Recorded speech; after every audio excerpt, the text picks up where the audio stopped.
This is the Gary V audio experience.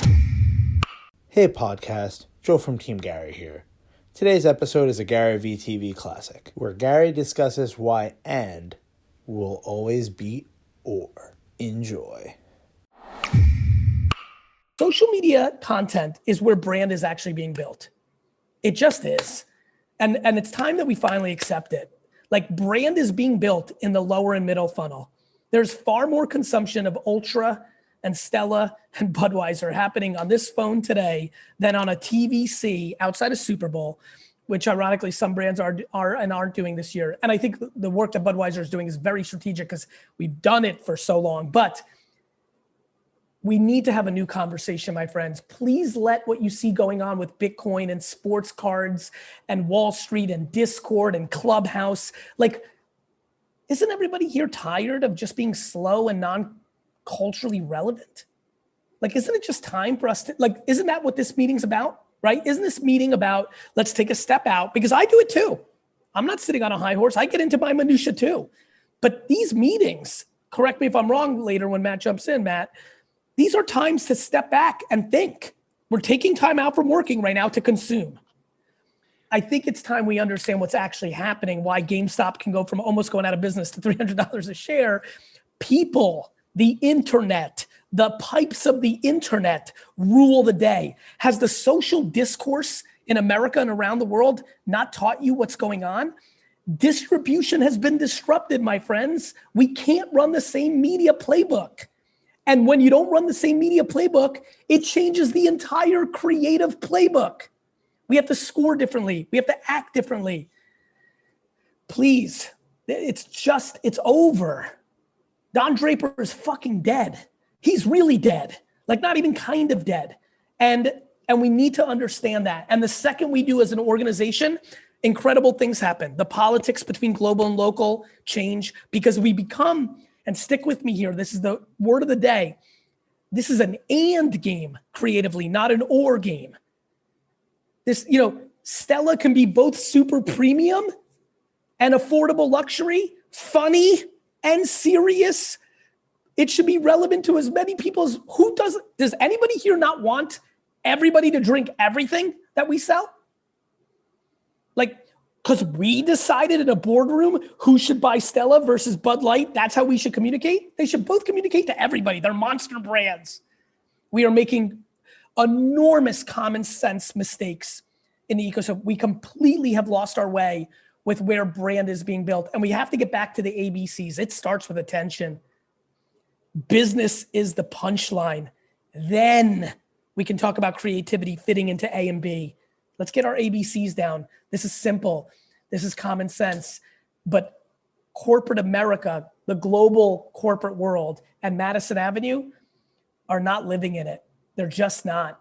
And so, I view our entire space the way I view Nissan versus Tesla, the way I view ABC Network versus Netflix, the way I view Amazon selling toys versus Toys R Us.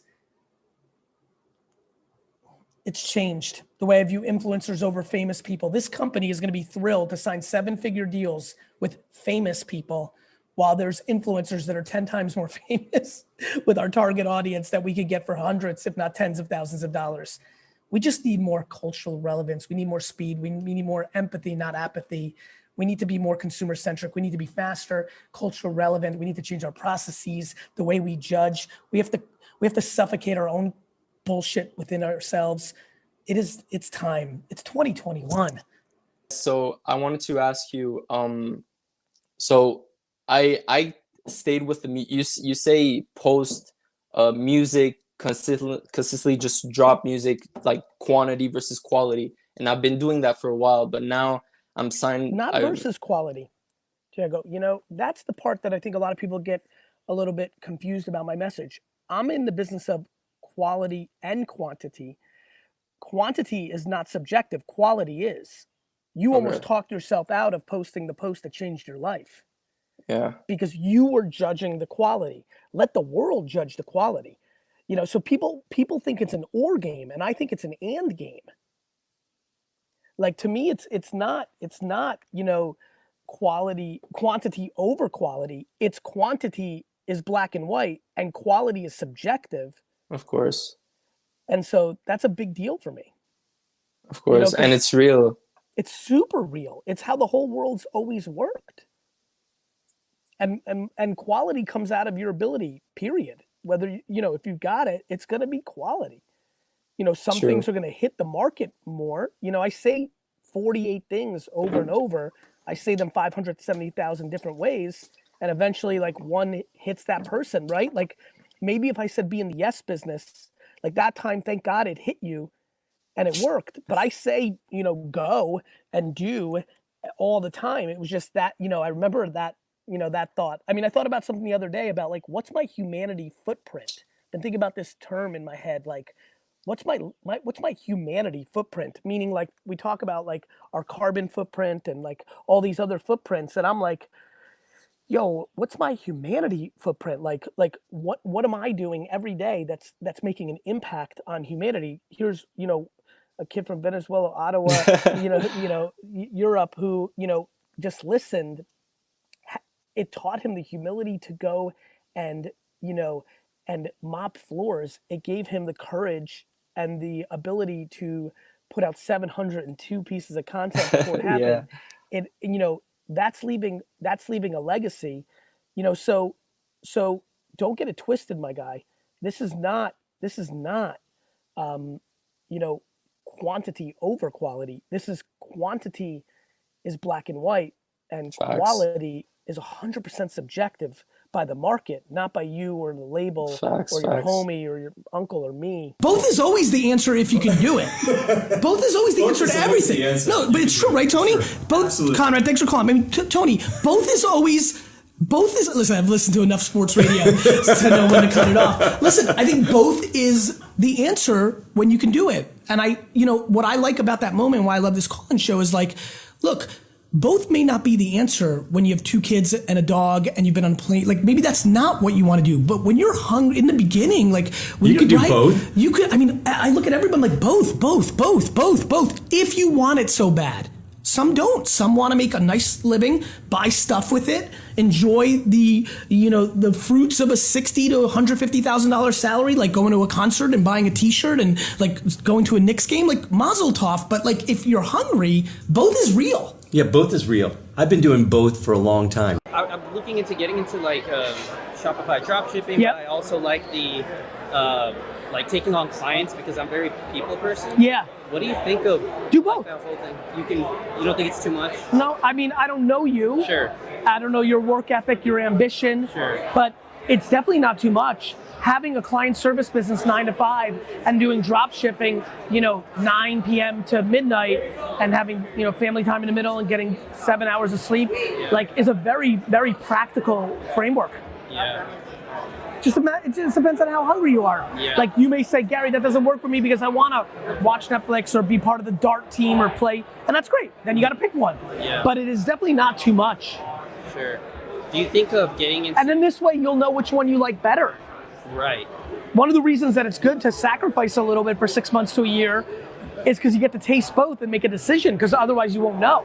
Right. What do you think about taking risks in your 30s? I'm turning 32 in November. I'm a fan of it. Yeah? November what? 13. Oh, I'm the 14th. Oh, really? Yeah. Oh, that's cool. So I'm a fan of it. Okay. Bro, if you don't take risks now, when? Yeah. I mean, I messed up, I feel like, in my 20s. You didn't. You didn't. Spending any time judging yourself about your 20s is a waste of time. Right. You're fucking 32.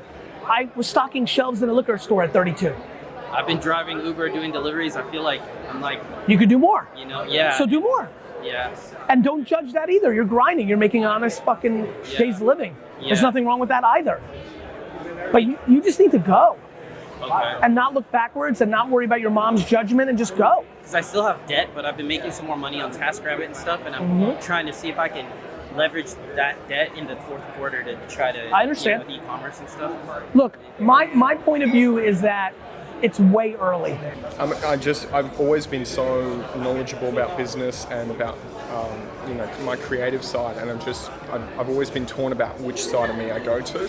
So I'm still Look, one of the things that I can tell you is and you know this better than he does, and even we're still young enough to not fully be there. Life is so long, the answer is both. Yeah. Exactly. You can go 8 years on being creative, wake up at 29 and say, you know what, I want to make a couple more bucks. I don't want to live in this place anymore. Exactly. And then go into your business side. I mean, I think that people think that they have to make choices when in reality they don't. Yeah. And I think You're sipping cappuccinos to 35. You just don't have to. Yeah. You don't have to make a choice in perpetuity. Exactly. Make a choice right now. Go all in. Exactly. And then maybe that's good forever. Look, one of the reasons I like leaning into the creative side is when you have a business acumen underneath that creative side, sometimes you end up marrying the two. Yeah. There's no victories in passiveness. Exactly. No. All right, episode's over. Please leave a review and subscribe up on Apple. It would mean a lot to me. Thank you very much. Today's highlighted review is Crash Course on NFTs by My Chemical CBD. Great episode. Now I'm definitely more clear on what NFTs are and how they work. Thank you. Keep those reviews coming. We could highlight yours next.